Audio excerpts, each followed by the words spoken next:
the Commanders, the Washington Commanders, seem to be overperforming, right? Playing outside of themselves. They've got a new ownership group. They got a new coach, even got a new quarterback. But they also have a new GM by the name of Adam Peters. All right. So let's get to it. Adam Peters was instrumental in helping the 49ers build one of the league's most talented rosters. But his reduced involvement may be affecting the team's ability to identify and develop talent in his absence. How much of an impact has his absence had, and in what areas is it most felt? Talk to me, Grant. Well, I think a lot of people who don't see the Niners the way we do and like to push back will go to Adam Peters and be like, well, no one really knows what he did with the Niners. And he was involved with some really bad drafts, and he left, and the Niners instantly had their first good draft in a long time. And yeah, the Commanders had a good draft too, but what can you really point to show his impact? And I think where I would look is free agency, in the sense that the Niners had a very meek free agency. Like, they brought in a bunch of journeymen on the D-line. They re-signed John Feliciano. They brought in Isaac Yiadom, and they brought in Devondre Campbell, who's maybe the worst free agent signing of the year. Right. Meanwhile, Adam Peters in Washington signed Bobby Wagner, who had 132 tackles. Signed Jeremy Chin, who had 117 tackles. He signed Frankie Louvu, who had 99 tackles. He drafted Mike Sainristil, who was really good. I mean, he brought in a lot of impact players. And I think the Niners now, with John Lynch sort of running the show, I think it's probably clear that in the past he was leaning on Peters to make those recommendations in free agency. And now it's like the coaches. I mean, who the hell recommended Devondre Campbell? Kyle had ties to him. Who recommended Leonard Floyd?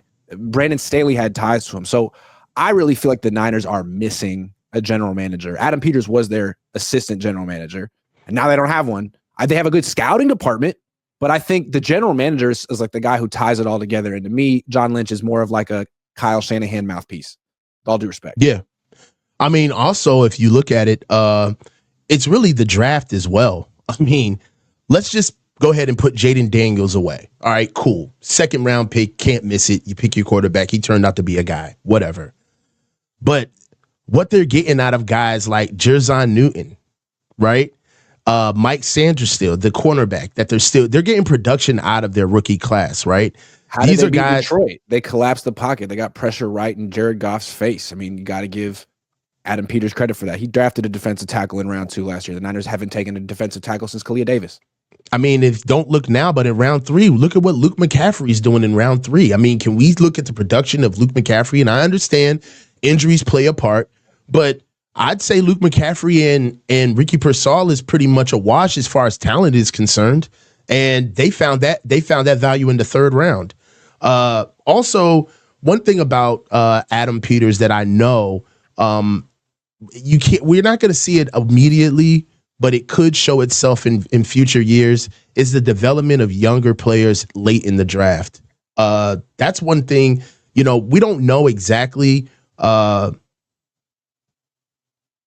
We don't know Adam Peters' full involvement on how much credit he gets for being a Brock Purdy guy, but you got to think he had his hand in on it to be able to bring in a guy like Brock Purdy. Also, being able to be respected around the league to make deals mid-season. That's another big get that I believe that, John Lynch finalizes the deal and he may pick up the phone, but it's Adam Peters who actually gets the plan, who builds the infrastructure of what we should be going after. Certain guys that could be brought into the organization, especially not only during the season, but throughout the offseason. So, hey, listen, I'm in the greater Washington, D.C. area, and I'm going to tell you now, I let everybody know who would listen that you guys are back because you have one of the most talent evaluators and GMs in the league. Like, you guys are going to be good for a long time. And it's showing out right now. I mean, they're in the NFC Championship game in his first year with a rookie quarterback. I mean, that's unprecedented. Well, have we seen anything like this? No, you haven't. And I just think it's so interesting. Like through the years, we've been trying to look at Kyle and John. Like how good are you guys individually?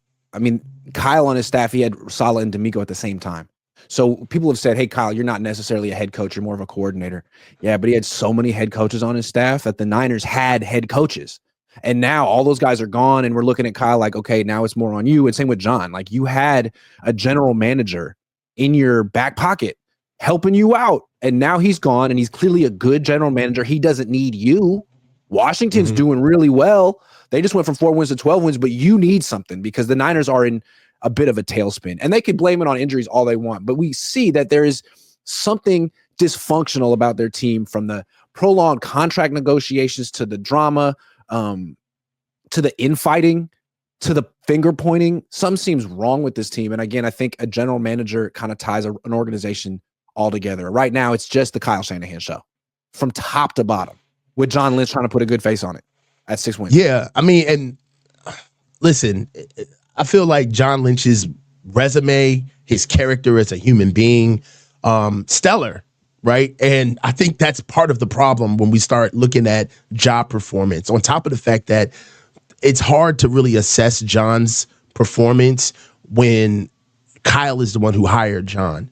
Right. So in some retrospects, how are you ever going to look at John's job from an individual standpoint if we're basically, John can always pull out the trump card that, well, I work at the behest of Kyle.